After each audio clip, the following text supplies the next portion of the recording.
வணக்கம் மக்களே, welcome to டர்மி tax. இன்று நாம் காண இருப்பது மக்கள் பேறு அருளும் பாலகணபதி. விநாயகப் பெருமானுக்கு பல்வேறு வடிவங்கள் இருந்தாலும் அவரது முதல் வடிவமாக கூறப்படுவது பாலகணபதி என்கிற குழந்தை வடிவ தோற்றம்தான்.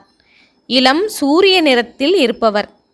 தமது 4 திருக்கரங்களில் மேல் வலக்கரத்தில் வாழைப்பழத்தையும், கீழ் வலக்கரத்தில் மாம்பழத்தையும், மேல் இடக்கரத்தில் கரும்பையும், கீழ் இடக்கரத்தில் பலாப்பழத்தையும், தும்பிக்கையில் மோதகத்தையும் கொண்டிருப்பவர்.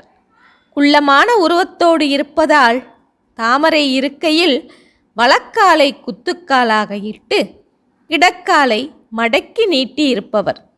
இந்த வடிவத்தை நாம் வணங்கி வந்தால் மக்கள் பேறு நல்குவார்.